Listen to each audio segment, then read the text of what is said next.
आलिया भट्ट जब से cans film festival में गई हैं, वहाँ का एक फिल्म फेस्टिवल है इंटरनेशनल, बड़े बड़े ही ऊपर लेवल पे है। और हिंदी फिल्म इंडस्ट्री हो या हॉलीवुड के स्टार्स हो, वहाँ जाना अपने लिए एक बड़ी इज्जत की बात समझते हैं, जो अच्छी बात भी है। लेकिन इतनी ज्यादा इज्जत की बात नहीं समझनी चाहिए कि अपनी इज्जत खुद दांव पे लग जाए। आलिया भट्ट को लेके बड़ा ट्रोल करा जा रहा है, उनके कपड़ों को लेके, उनके लुक को लेके। और एक खास तरह की फैन फॉलोइंग है जो ऐश्वर्या राय को बड़ा पसंद करती है। और उनका मानना और यकीन ये है कि Alia Bhatt is not that up to the mark. और ऐश्वर्या राय होती तो ऐश्वर्या राय की अलग रुतबा, अलग इज्जत, अलग रिस्पॉन्स, अलग तरह का मीडिया अटेंशन मिलता, जो आलिया भट्ट को नहीं मिला। आलिया भट्ट वहां पहुंची और जो हॉलीवुड की मीडिया या इंटरनेशनल मीडिया थी, वो उनको पहचान तक नहीं पाए। और आलिया खड़ी रही और पोज करती रही। हालांकि उनके कपड़ों को लेकर भी ये कहा जा रहा है कि कहीं वो दीपिका पादुकोण को कॉपी कर रही हैं। तरह तरह के इल्जामात उन पे लग रहे हैं, तरह तरह से उनको ट्रोल करा जा रहा है, जो मुझे लगता है कि अच्छी बात नहीं है, कि ट्रोल नहीं करना चाहिए भाई। और एक एक्टर को, एक आर्टिस्ट को भी समझना चाहिए। जब मैं आलिया भट्ट की बात करता हूँ, आलिया भट्ट को समझना चाहिए कि जरूरी नहीं है ना कि हर आदमी शाहरुख खान हो, जैसे पूरी दुनिया पहचाने। नहीं पहचानते आपको तो कोई बड़ी बात नहीं, बिग डील। आपने अपना काम किया, आप गए और आप जाके उस रेड कार्पेट का हिस्सा बने, उसी में खुश रहना चाहिए। अगर इंटरनेशनल मीडिया आपको नहीं पहचान पा रही है, there is nothing wrong in it. लोग ट्रोल कर रहे हैं तो आपको, मुझे नहीं लगता कि आपको रेस्पॉन्स करना चाहिए कि हाँ कर रहे हैं तो कर रहे हैं। लोगों ने ट्रोल किया, मैं उस बात को जस्टिफाई नहीं कर रहा हूँ कि उन्होंने बहुत अच्छा किया। लोगों का काम है, सोशल मीडिया के दौर में है हमें, और यहाँ इस तरह के कंपैरिजन, ट्रोल, आपकी लेग पुलिंग, सब तामझाम होगा। लेकिन आलिया भट्ट को खुद अपने आप से पूछना चाहिए, क्या वो उतनी वेल ड्रेस थी जिस तरह की ड्रेस पहन के वहां पहुंची थी?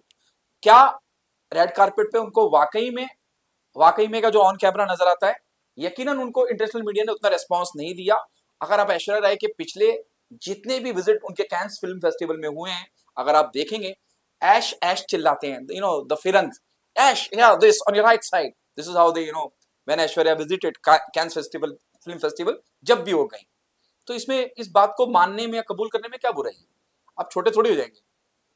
एक तो आप मान नहीं रहे हैं कि आपके साथ ऐसा हुआ है, और उतना लोगों ने आपको प्यार या सराहया नहीं है। इसमें कोई बुराई नहीं होता है, हम इंसान हैं, बीइंग ह्यूमन बीइंग है। भाई नहीं हो पाया, नहीं हो पाया। लेकिन अब जो आप कर रही हैं, जो मैंने नोटिस किया, देखिए आप इंडिया में एक मशहूर मकबूल एक्ट्रेस हैं, दो राय नहीं। और जिस उम्र में आप हैं, उस लेवल की, उस उम्र की एक्ट्रेस मैंने आज तक देखी नहीं, फिलहाल करंट चंक में, जो इतनी इंटेलिजेंट हो। आपके परफॉर्मेंस, आपकी एक्टिंग, आपकी अदाकारी, माइंड ब्लोइंग। मैं डंके की चोट पे कह सकता हूं कि आज की तारीख में आपके कैलिबर का एक्ट्रेस हिंदी फिल्म इंडस्ट्री में नहीं है। एक हुआ करती थी जिनका नाम था कंगना रनौत, वो अब उन्होंने राजनीतिक गलियारे की तरफ ज्यादा अपना रुख कर लिया है। आपके लेवल की कोई एक्ट्रेस नहीं है, मेरा सा स्ट्रॉन्ग बिलीव है। लेकिन आलिया भट्ट अब जस्टिफिकेशन मोड में नजर आती है। उसकी वजह मैं बताता हूं आपको। मैंने भी आज सुबह ही मैंने एक पोस्ट देखा किसी बड़े पेपराजी के पेज के ऊपर। उस पर लिखा हुआ है, वहां पे एक स्नैपशॉट डाल के किसी ने आलिया को कोट किया कि आपको कोई भी नोटिस नहीं कर रहा है। और फिर आलिया ने जवाब दिया, आपने तो मुझे नोटिस किया। वो पोस्ट बाकायदा मुंबई के एक बड़े पेपराजी के पोस्ट पेज पे पड़ा हुआ है। तो ये जो इस तरह के पोस्ट होते हैं ना, ये हवा में नहीं होते कि अचानक से आया और किसी ने पोस्ट कर दिया कि देखिए कितनी महान एक्ट्रेस है, भाई देखिए कितनी बड़ी एक्ट्रेस है। ये करवाए जाते हैं, मेरा ऐसा मानना है। तो ये सब करने की जरूरत क्या थी? अगर ये करवाया गया है तो, I am not confirming it, होता यही है। अगर ऐसा कुछ नहीं है तो आपको ये सब करने की जरूरत नहीं है। फिर थोड़ा सा और जब मैंने ये चीज देखी तो मुझे बुरा लगा, मैं थोड़ा सा और डिटेल में गया, थोड़ी सी मैंने सोशल मीडिया पे और छानबीन करी, तो मैंने एक पोस्ट और देखा। अब आपको किसी पोस्ट के माध्यम से बताना पड़ेगा कि मैंने 20 फिल्में की हैं, मेरी उम्र 32 साल है, मैंने राष्ट्रीय पुरस्कार जीता है। क्यों? Why there is a need of it? किसको सफाई दे रही हैं आप? ये किसके लिए एक्सप्लेनेशन हो रहा है? आप खुद इतने बड़े कैलिबर की एक्ट्रेस हैं, एक बेहतरीन अदाकारा हैं, आपको जरूरत नहीं है सब करने की। आप उन सो कॉल्ड ट्रोल्स को और उनकी हौसला अफजाई कर रही हैं। जब आप इस तरह से अपनी सफाई देने जाते हैं, तो आप अपने आप को सही साबित करने की पोजीशन में आते हैं कि देखिए, आप एक्सप्लेनेशन कर रहे हैं, आप अपने आप को जस्टिफाई कर रहे हैं कि मैं सही हूं। आप नहीं सही हैं। आप एक एक हिंदुस्तान की एक बहुत बड़ी एक्ट्रेस है, मैं मानता हूं, और हम सब मानते हैं। लेकिन कई बार क्या होता है, ये जरूरी नहीं है कि आपको पूरी दुनिया पहचाने। हिंदुस्तान में कितने शाहरुख खान है, हिंदी फिल्म इंडस्ट्री में कितने शाहरुख खान है? शाहरुख खान एक ही है ना। शाहरुख खान पूरी फिल्म इंडस्ट्री में एक ऐसे स्टार है जो ओवरसीज स्टार है, जिन्हें पूरी दुनिया जानती है।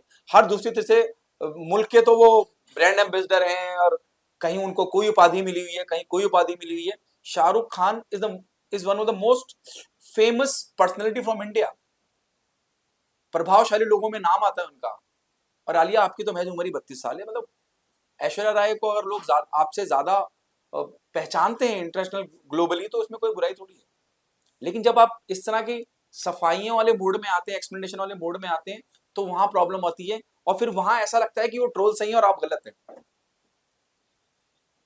तो मुझे लगा कि ये बोलना बड़ा जरूरी है कि आप जैसी जितनी बड़ी आप एक्ट्रेस और अदाकारा हैं, उतनी मैच्योरिटी से आपने इस पूरे के पूरे एपिसोड को हैंडल नहीं किया।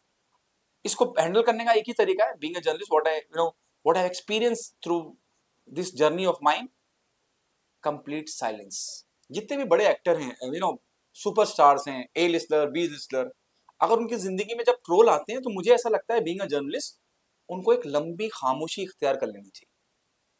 वो सबसे बेहतरीन जवाब होता है। अगर आपको लग रहा है कि आप बेवजह ट्रोल हो रहे हैं, या बेवजह सोशल मीडिया पे आपको लेकर नेगेटिविटी फैलाई जा रही है, तो आपको बिल्कुल खामोशी इख्तियार करनी चाहिए। उसका एग्जाम्पल, एक मिसाल में देता हूं आपको। आर्यन खान के केस के टाइम पे शाहरुख ने कंप्लीट खामोशी इख्तियार कर ली थी। तो आपको शाहरुख से सीखना चाहिए। इसीलिए वर्ल्ड फेमस है ना, पूरी दुनिया उनको जानती है। यू नो उन्हें बहुत अच्छे से पता है कब कब क्या करना है, कब कैसे पेश आना है, कब कैसे रिएक्ट करना है। उन्होंने इतने सेंसिटिव मुद्दे को बहुत तमीज से, होशियारी से, दिमाग से, मतलब इंटेलिजेंस की हम जब बात करते हैं, बहुत बहुत मैं मुझे लगता है कि बहुत प्यार से उन्होंने उस पूरे के पूरे मैटर को हैंडल किया। चाहे वो मीडिया हो, चाहे वो सोशल मीडिया हो, शांत रह के। आलिया भट्ट को भी यही करना चाहिए था। वक्त सब कुछ ठीक कर देगा। और जब आप शोर मचा के किसी चीज को साबित करेंगे, तो आप गलत नजर आएंगे।